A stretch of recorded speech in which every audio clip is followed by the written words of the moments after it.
Global Indian Eklavya school Tilakwada में आप सभी का हार्दिक स्वागत है। विषय हिंदी, कक्षा 9, पद्य 14, युग और मैं। उनके कवि है नरेंद्र शर्मा।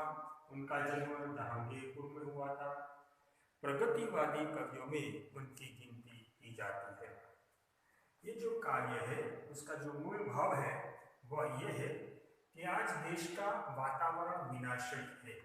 विनाशक वातावरण से कवि दुखी है, पीड़ित है। दुनिया की पीड़ा के सामने अपनी पीड़ा नगण्य लगती है। ये दो मुख्य बिंदु पर कवि इस काव्य में कहना चाहते हैं। देखते हैं काव्य। उजड़ रही अनगिनत बस्तियां, मन मेरी ही बस्ती क्या। धब्बों से मिट रहे देश, जब तो मेरी ही हस्ती क्या। कवि कहते हैं कि पूरी बस्ती, आज पूरे विश्व में विनाशकता का वातावरण है। सभी बस्तियां बिछड़ रही है, नष्ट हो रही है, तो मेरी हस्ती क्या। धब्बों के प्रकार से, जिस प्रकार धब्बा निकलता है कपड़े से, उसी प्रकार से देशों के देश मिट रहे हैं, तो मेरी हस्ती क्या।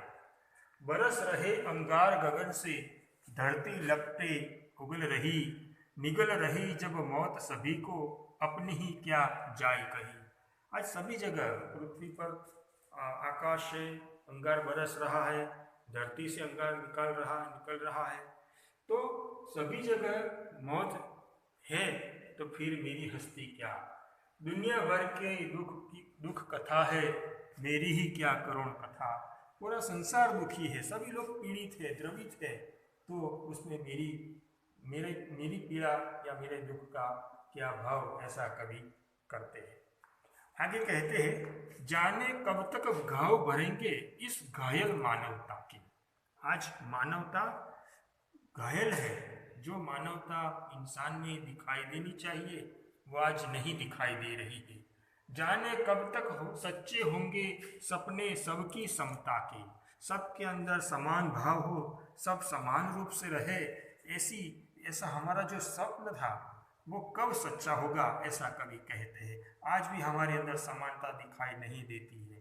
धार्मिक आधार पर, जाति के आधार पर कई सारे भेदभाव आज भी हमारे समाज में देखने को मिलते हैं। उसकी बात कवि करते हैं। सब दुनिया पर व्यथा पड़ी है, मेरी क्या बड़ी व्यथा। आज पूरी दुनिया व्यथा में है, पीड़ा में है, तो उसमें मेरी व्यथा क्या है। खौल रहे हैं सात समंदर, डूबी जाती है दुनिया। ज्ञान था लेता था जिससे, गर्क हो रही है वह दुनिया। आज हिंसा से ग्रस्त है पूरा संसार। सातों समुद्र हिंसा से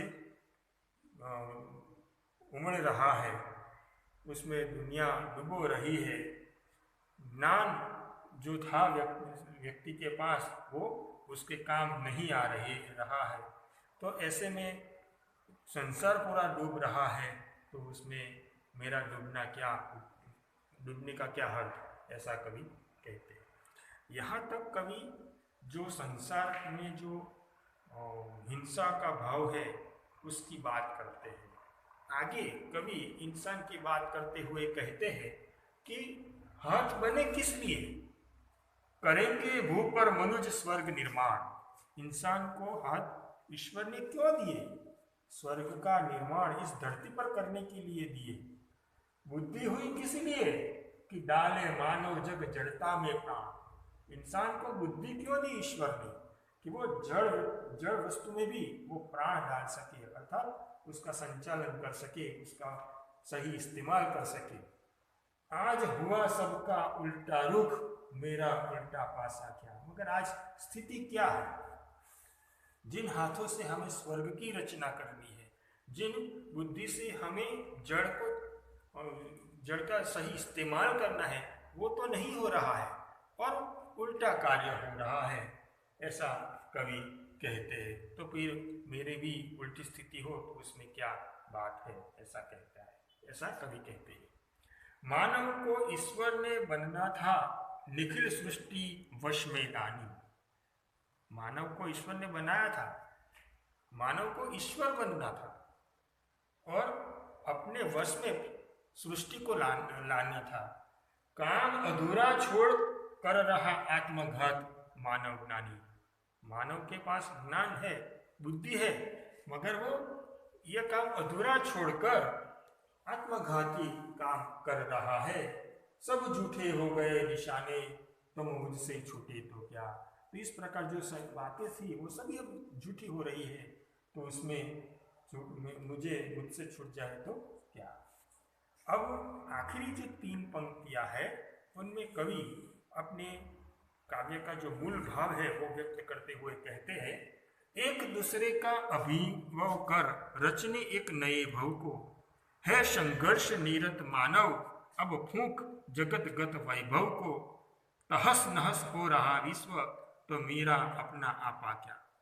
कवि कहते हैं कि आज का जो इंसान है वो क्या करता है कि एक दूसरे को नीचा दिखाने का प्रयत्न करता है, एक दूसरे को गिरा के वो आगे बढ़ने का प्रयास करता है, और इस प्रकार को हमेशा संघर्ष में लिप्त रहता है, और जिसके कारण उनका वैभव समाप्त होता जा रहा है।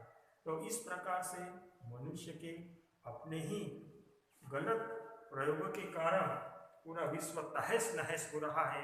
अगर मेरी हस्ती भी उसमें चली जाए तो क्या है, ऐसा कवि कहते हैं। इस प्रकार पूरे काव्य में हम देखते हैं कि पूरे काव्य में कवि 2 बिंदुओं पर हमें कहते हैं कि आज देश का विनाशक वातावरण है जिससे कवि पीड़ित है।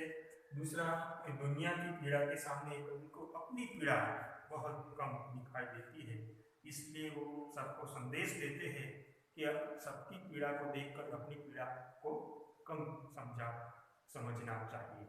आभार।